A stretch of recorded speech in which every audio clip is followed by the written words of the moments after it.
Today we're reading out of As Bill Sees It, all the references to amends. Michael, you're going to do 64? I am. Search for motives, page 64. Some of us clung to the claim that when drinking, we never hurt anybody but ourselves. Our families didn't suffer because we always paid the bills and seldom drank at home. Our business associates didn't suffer because we were usually on the job.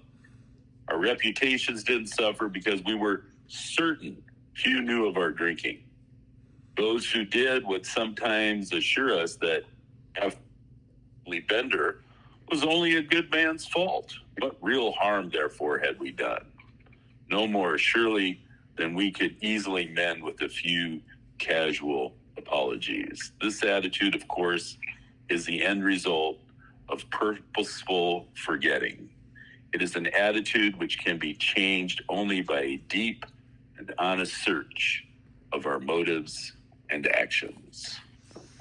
All righty, our next reading is on 70. 70. Truth, the Liberator. How truth makes us free is something that we AAs can well understand. It cuts the shackles that once bound us to alcohol. It continues to release us from conflicts and miseries beyond reckoning. It banishes fear and isolation. The unity of our fellowship, the love we cherish for each other, the esteem in which the world holds us, all of these are products of the truth which, under God, we have been privileged to perceive. Just how and when we tell the truth or keep silent can often reveal the difference between genuine integrity and none at all. Step 9 emphatically cautions us against misusing the truth when it states, "We may direct amends to such people wherever possible, except when to do so would injure them or others," because it points up the fact that the truth can be used to injure as well as to heal. This valuable principle certainly has a wide-ranging application to the problem of developing integrity. And then Michael's going to do 111.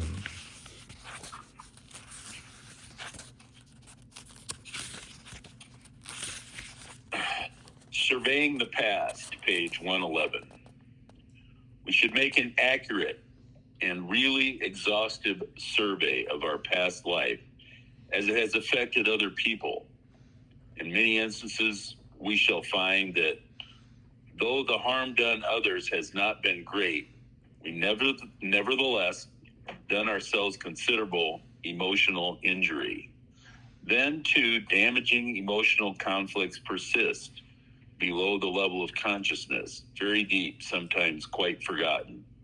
Therefore, we should try hard to recall and review those past events which originally induced these conflicts and which continue to give our emotions violent twists, thus discoloring our personalities and altering our lives for the worse.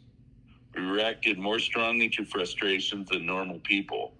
By reliving these episodes and discussing them in strict confidence with somebody else, we can reduce their size and therefore their potency in the unconscious. Excellent. The next reading is 145.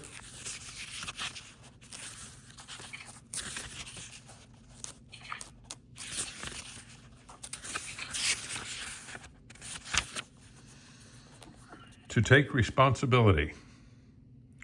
Learn how to live in the greatest peace, partnership, and brotherhood with all men and women of whatever description is a moving and fascinating adventure. But every AA has found that he can make little headway in this new adventure of living until he first backtracks and really makes an accurate and unsparing survey of the human wreckage he has left in his wake.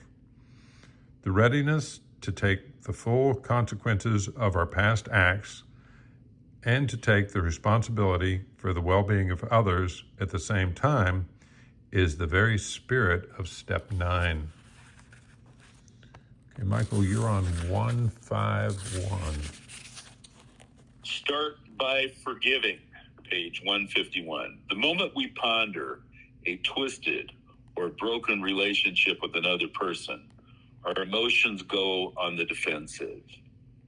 To escape looking at the wrongs we have done another, we resentfully focus on the wrong he has done us. Triumphantly, we seize upon his slightest misbehavior as the perfect excuse for minimizing or forgetting our own. Right here, we need to fetch ourselves up sharply. Let us remember that alcoholics are not the only ones bedeviled by sick emotions. In many instances, we are really dealing with fellow sufferers, people whose woes we have increased. If we are about to ask forgiveness for ourselves, why shouldn't we start by forgiving them, one and all? All righty, that was good. 187.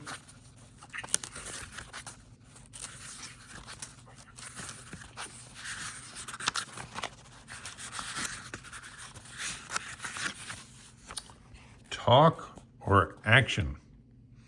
In making amends, it is seldom wise to approach an individual who still smarts from our injustice to him and announce that we have gone religious. This might be called leading with the chin. Why lay ourselves open to being branded fanatics or religious bores? If we do this, we may kill a future opportunity to carry a beneficial message. But the man who hears our amends is sure to be impressed with our sincere desire to set right a wrong. He is going to be more interested in a demonstration of goodwill than in talk of spiritual discoveries. All righty, 227.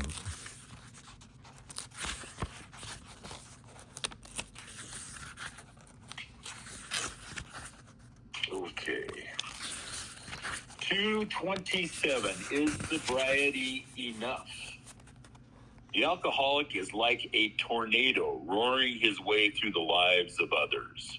Hearts are broken, sweet relationships are dead, affections have been uprooted, selfish and inconsiderate habits have kept the home in turmoil. We feel a man is unthinking when he says that sobriety is enough. He is like the farmer who came up out of his cyclone cellar to find his home ruined. To his wife remarked, "Don't see anything the matter up here, Ma. Ain't it grand the wind stopped blowing?" We ask ourselves what we mean when we say that we have harmed other people. What kinds of harm do people do one another anyway? To define the word harm in a practical way, we might call it the result of instincts in collision, which cause physical, mental, emotional, or spiritual damage to those about us. All righty, that was good. 277. 277.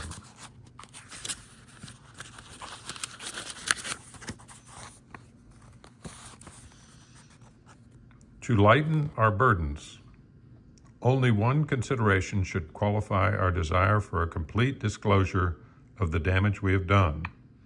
That will arise where full revelation would seriously harm the one to whom we are making amends, or, quite as important, other people.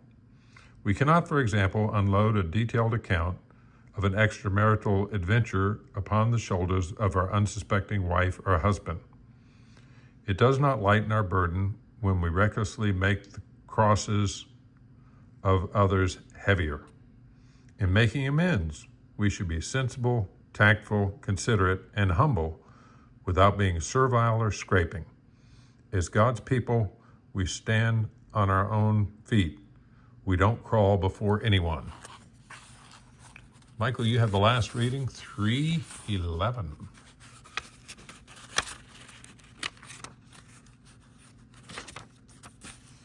Telling the worst. Telling the worst. Though Telling the the very worst, page 311.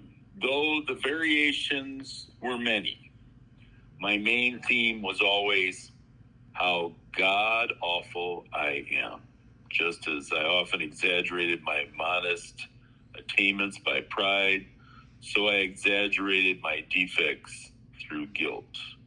I would race about confessing all and a great deal more to whoever would listen, believe it or not.